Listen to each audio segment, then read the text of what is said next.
Did you know that over 90% of online users participate in some sort of online community? Online communities are only going to be trending upwards from here, but don't think it's too late to get started, because you can most certainly start, grow, and monetize an online community today using Skool.com. So in today's video, I'm going to be showing you why you should be using Skool.com for your online community and course. I'm going to be showing you how to use Skool, and I'm going to be showing you how you can be using Skool to create the best online community and experience for your members and create the best online course. So first off, why use Skool? The main trending mark or feature that Skool offers is centered around communities. And so I come from a background of using multiple different other course hosting platforms such as Teachable, Kajabi, Thinkific, and Skool was actually the first one to actually focus on communities, at least that I came across. And with the integration of both community and being able to host your online course, it was a win-win situation for when it came to using Skool. In addition, Skool just has a plethora of features that just make it absolutely easy for your online members to use and congregate within the Skool platform itself. So all of this, I'm going to be showing you how it works, how you should use it for your online community, and how you can actually use it for your business as well. So let's get started. So this is the Skool page, and as you can see, they kind of just focus on, again, community building. So in order to get started, what you want to do is that you want to actually create your own, or log in or sign up, and start by creating your own login for the Skool platform. So I've already created my own account, so I'm actually going to go ahead and log in myself. And so when you're first logged onto Skool, this is what it looks like. And in my opinion, it has a very nice, easy, smooth interface when it comes to your members or even yourself logging onto the Skool platform. So just as a general overview, here we have a toggle down menu in which you can switch communities. And then once you're actually clicked on a community, so this is the Pivotal Media Coaching Program Skool community, you can actually write something. You have a classroom where your courses are hosted. You have a calendar where you can see all the events happening within your community. You have a list of members, and then you have an activity leaderboard, and then you have what the actual community is about. So each of these aspects in regards to Skool, I'm going to be going over, but first I want to show you how to actually create your own community. So you actually click on switch communities, then click on create community, and then here is actually where you can start your free 14-day trial using the link down in the description below. And with it, you simply just give your group name. So here we'll call it Side Hustle Mastery. Simply just input your card number, and again, you have a 14-day free trial, and then you just want to click on start free trial. Then afterwards, Skool is going to be $99 per month. So compared to other platforms, it is quite reasonable as compared to other platforms I've used, just because they can both host your online community and actually have your course be integrated within itself as well. So this is what it actually looks like. And so there's going to be two backgrounds I want to be showing you as far as what a brand new community on Skool looks like first. And then afterwards, I'll be showing you what an active community on Skool looks like afterwards. So here's what your brand new community that you just created looks like. Again, you have the same exact tabs as far as community, classroom, calendar, members, leaderboards, and about goes. Here's where you could actually write your first post. So you simply just give it a title. So welcome members. And then here you would just actually type in what you want to say to your members. So we'll say welcome to the new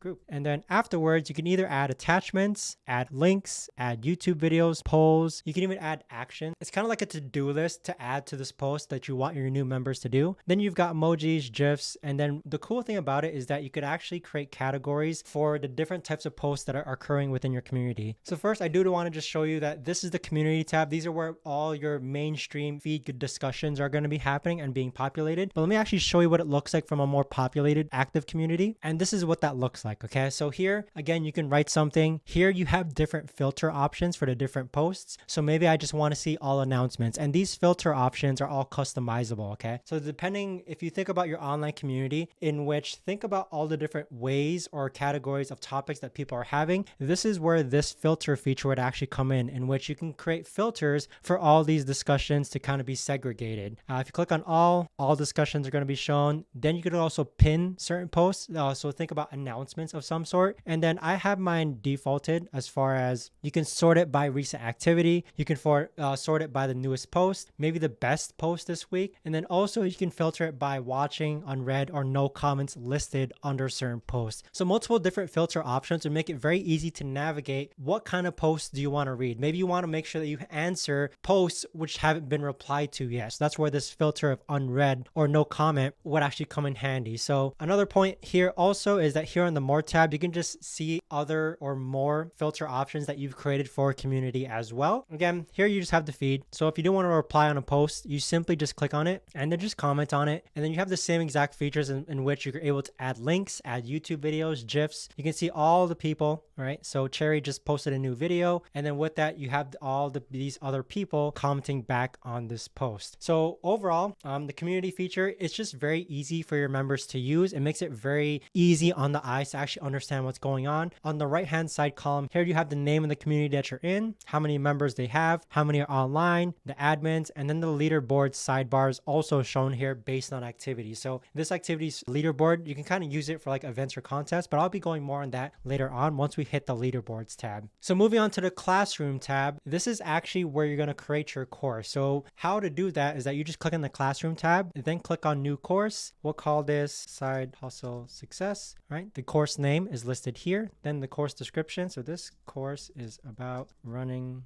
side hustles. You can list who has access to this course, so only some members. So by default, it's set to all members have access. If you choose only some members, then you would have to invite them to have access, members of a certain level. So this pertains to the leaderboard that I was talking about earlier. So this will make more sense once I actually explain what the leaderboard is, but it's kind of like a leveling system in which you're able to hit certain levels, maybe if you participate enough well in the group. So again, we'll save that discussion later for when we talk about leaderboards. This is where that aspect comes in. As far as uploading a cover image for your course, this is where you do it. You just click on upload and it gives you the dimension size, and you can kind of leave it as publish or draft. Maybe it's not ready, maybe it is ready. So we'll actually leave it as draft just to kind of show you what it actually looks like. So now we're actually inside Side Hustle Success, which is the new course that we created. And then here is where you list your modules. So think of modules of like the main steps of what it takes to achieve that you're having your members trying to achieve within your online course. So with the Side Hustle Success, we'll name this module. So first we'll edit the set. So think of sets as like the major steps within your online course. It's the major steps of what it takes to go from 0 to hero, what you want your members to achieve within your online course. So here you can say step 1, choose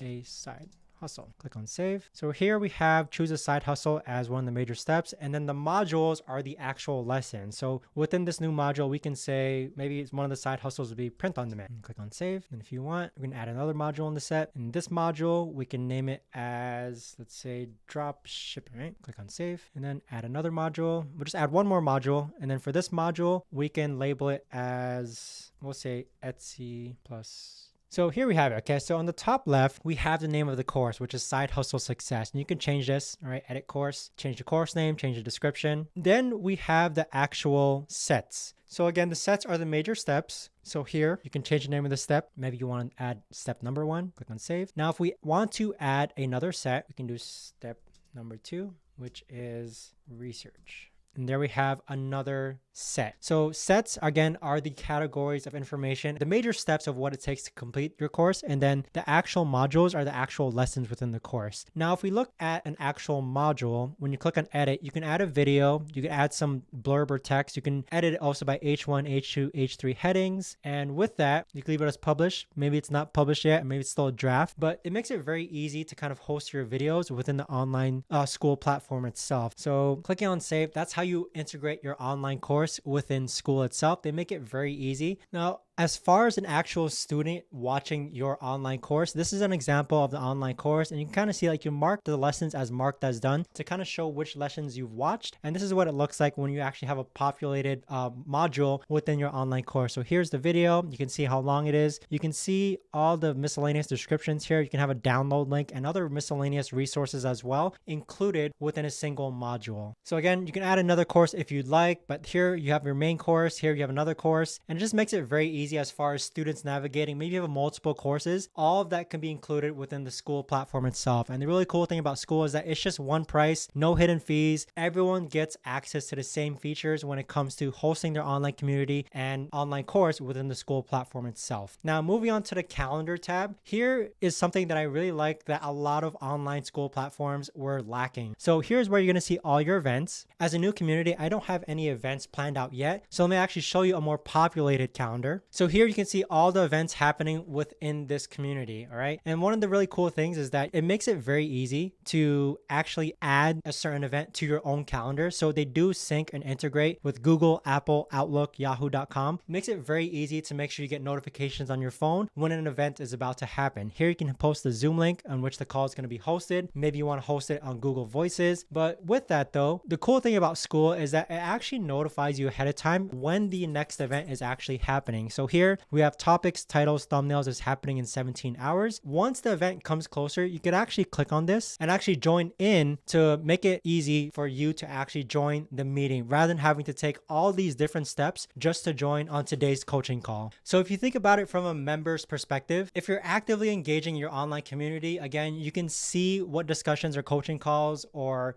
mastermind calls are about to happen, how long it's going to be. And then once it's time, you could actually just join in just by clicking this button and then clicking on the link, whether it's on Zoom or Google Voices, in order to join the call. So this makes it 10 times easier for hosting calls and actually making it very easy for having your members join in on your mastermind calls. Now, in order to add an event, you can either click on this plus button here. Let's name this John's coaching call. You can set the date, the time, how long the call is going to be, set it to which default time zone you want. The location, again, can be done through multiple different ways. And then you could actually have the Zoom link listed here as well. Now, as far as who can attend this event, you can have all members at a certain level. But what we'll do is that we'll just click on, we'll set the time, we'll set the duration. Again, this is just for example purposes, and then click on add. So here we have a 2 a.m. group coaching call. And what we could actually do is that, again, you could add this to your calendar. You can re-edit it. Now, if you want to have a recurring coaching call, let's pretend I'm hosting a coaching call every single week. You simply just tick this box on for recurring event, and you can have it repeat on certain days, maybe certain every other day. And then you could actually have it end on a certain day perhaps, but multiple different ways to customize and make sure that your coaching calls, you don't always have to manually be putting it in. Okay. So calendar feature is absolutely phenomenal when it comes to Skool. I really think it's a great way, again, for your community members, if they're already talking, they can actually see which calls are occurring or which calls are coming up. So it makes it very, very easy as far as hopping on my mastermind calls goes. Here you have a members tab. So it's simply just who are the active members, who are the canceled members, who are the churn members. And again, multiple different filter options as far as who are admins, who's online, who's paying for free, who is the last active, who has the most points. So it's just a great way to keep track of which members are basically the superlatives when it comes to these filtering features. So here's me. I'm online now. I joined for free. I have lifetime access, and I joined on February 5th. So the members tab, it's great for seeing and also inviting other individuals as well. So it gives a good glimpse, especially for the admin access, to see who's part of the community. Now for leaderboards, this is what your leaderboard looks like. And so you can kind of set features as far as how do certain people unlock certain levels. Okay. So this is what it looks like here. When you click on leaderboards, then you click on the gear icon, you can kind of see 100% of members are level 1. That's how they get it. Okay. So 100% of members basically in Side Hustle Mastery. Level 1 is basically the default, but for level 2, let's say if they hit level 2, you can actually have them unlock a certain level of the course. So with it, it's a very gamified way of just getting members to actually be active. The more they're active, the more they'll be able to unlock certain levels of your course. I personally don't use this feature, but I can only imagine like the limitless amount of ways you can actually get your members to be more active and actually learn the material so that they achieve success within your online community. So over here, you're going to see leaderboards based on activity. So you have a 7-day leaderboard, 30-day, and all-time leaderboard. So again, for bigger communities, maybe you do want to host contests, maybe you want to reward based on activity level. So again, it's just a great way to actually incentivize your communities to not only learn, but also be active within your community, because that's one of the best things of what makes a really good online community, right? Is like the actual participation of members. So as far as the actual gamified system works, here we have the Skool points. So you earn points when other members like your posts or comments. 1 like equals 1 point. So this again encourages users to produce quality content and interact with other members. So here, as you gain points, you level up, level 1, 2, 3. You can see all this. Basically, it's a very gamified way, again, of just having a very interactive discussion board amongst your members. So last but not least, we have the about page where you can basically just, this is what people see in order to discover your community. So you can upload a cover image. You can see that's private, only has 1 member, it's free, it's by me. And then you actually have the settings tab here. So this is your invite to the group link. So this bottom portion here is basically where you can bulk invite members. And you could also have Zapier integration as well.